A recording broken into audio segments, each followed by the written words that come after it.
I watched on John's recommendation. I watched the movie Magic Camp and was delighted by it.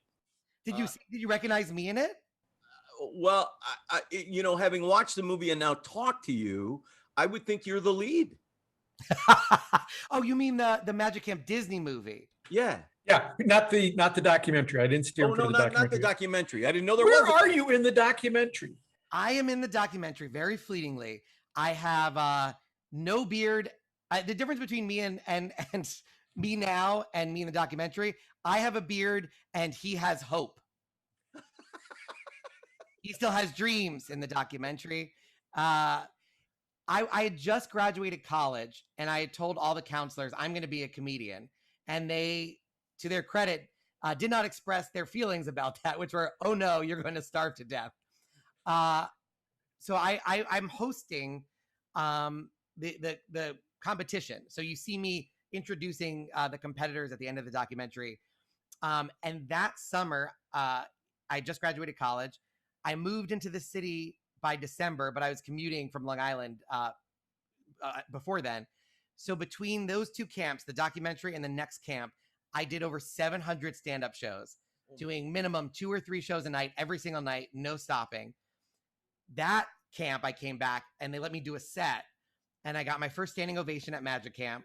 And I think all of the counselors, and this is stuff they told me way later, but they saw that set and saw what I had done in a year, and they said, okay, I think he's got a chance. Yeah.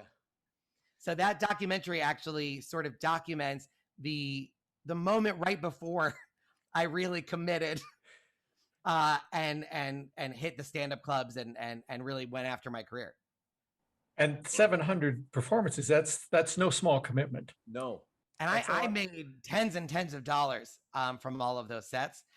I ate a lot of ramen that year. But I do want to ask you, did you like the documentary? Oh, no, I give a lot of props to Judd Ehrlich, who the director. He was a former Magic Camper. A lot of people wanted to make movies and documentaries about Magic Camp.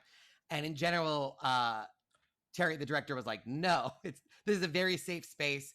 And it's very important. That's the most important thing, is that these kids have a week and have an environment to really develop and do stuff. But Judd was a former camper. So there was already an inherent trust that he gets it. He knows what is special about camp, and he knows what he can and can't show in terms of like magic secrets, even because all we do is teach magic secrets, and you can't have the documentary just be one big long exposure of every, so we can do just enough to show how hard it is, what the kids are working towards, what it takes to be a magician without giving away the whole thing.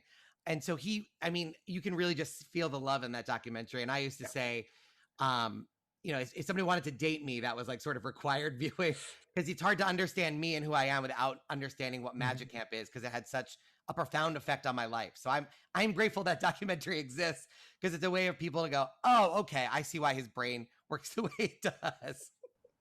No, I asked this question of my friend John.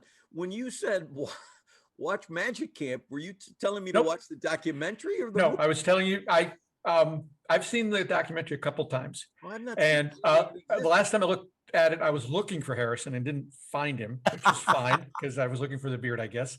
No, I steered Jim toward the Disney Magic Camp because as this season goes on, we're going to try to talk to some people who were involved in that, because it ties into Eli trying to teach someone how to be a magician. And in that case, I think they did a really nice job of teaching the kids to be, it's fairly practical in what those kids are doing. There's not a lot of CGI. There's a lot of cutaways to close up of hands and that sort of thing to cover some of the cardistry, but it's a pretty grounded movie about magic for kids. I don't know if you've seen it, Harrison. I've seen it. I wouldn't describe a movie where there's a barn of magic animals, including a hawk, as grounded. Well, if you compare it to... One of the counselors enters by just floating off of a balcony. Okay, I'll give you that. But if you compare it to like Now You See Me. Yes, for sure. Then it's a little closer to reality. And the kids, they did have to learn stuff. And that's what we want to find out about, is how were they taught and all of that. But the documentary is really, I still feel so bad for that kid who went home. I still remember watching him leave, and he was so, I don't know, such a sweet kid. I'm sorry he couldn't make it through the week. Yeah, and it's funny because I was very, very homesick my first year, and I wanted to go home. And Dennis, who is in the documentary, trying to talk him down a little bit. Dennis and Terry both really spent the time to make sure I felt okay. And then once I became a counselor, I usually get assigned to the floor with the youngest kids, because if they're homesick, I can be like, I was there. I know exactly how you feel. And they kind of look at you like, wait, you, because you're just this adult figure that they've seen do magic. So they're like, that part has a spot in my heart too. Cause I love, I definitely try to do my best to make sure the kids stay as much as they can. And the kids afterwards, though, the two kids who essentially have a memorial for the kid who's gone home. Yeah. This is where he slept. That's probably my favorite moment. I gotta see this now. Where am I gonna? It's so fun. It's on Netflix, I think, or Amazon. It's easy to find. All right, I had no problem finding it. I'll find it. Well, I enjoyed the movie quite a bit, and I'm not kidding when I say once we got talking and you started talking about Magic Camp, I thought, oh, they just, that guy is Harrison. The guy who's the lead in that is Adam Devine. Yeah. Well, I would hope that Harrison's more successul than he is. Yeah, I was about to say, what are you trying to say there? From that perspective, I just mean his ability to, you're bright, you're funny, you're charming, all of the good things about, not that the guy gave up on magic and is driving a cab, not that part, but just the part that you would be a really good person. If I was a kid, I would have loved to have found a guy like you to say, all the things you're telling us now. I would have, at 12, had I heard those, how much different would my life be now if I'd heard him at 12? That's all I'm saying. Oh, I appreciate that very much. This is one of my favorite Magic Camp stories. But we have a competition. So at the beginning of the week is the first round, and the finals are at the end. And you get 7 minutes. And kids work the whole year towards this. Like, this is their big thing. I remember when I was a kid, like, just working towards this, like, I'm going to win this year. And I'm going to work on my act. And so this kid decides to get put in a canvas bag and do an escape. And the mail bag gets pulled over his little head, and they chain it shut, and the music starts, and he's wriggling, and we're looking at our watches, and it's like 4 minutes, and he's wriggling, and we're like, wow, he's really getting all the drama out of this. And the bag is on the floor, and it's moving around, and he stands up, and he's moving around, and it's like getting real close to 7 minutes. And we're like, what do we do if he's still not out of the bag? So we give him like 7 minutes and 30 seconds. And we're like, all right. So one of the counselors comes on the microphone and just goes, time. And we close the curtains. The kid doesn't know because he's sealed in a bag, but we close the curtains. And somebody walks up and they just tap him and say, hey, we've actually closed the curtains. It's been almost 8 minutes. What's going on? And the kid's like, I can't get out of the bag. And we're like, what do you mean you can't get out of the bag? Evidently, when he was practicing the effect, his mom was the one who was tying him in the bag, and she was doing it very, very gently.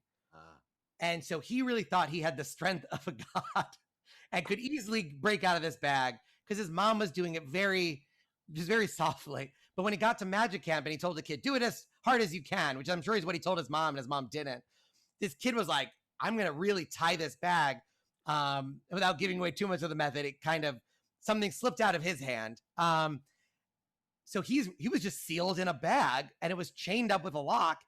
And he had a key, which is not really useful because he's in the bag.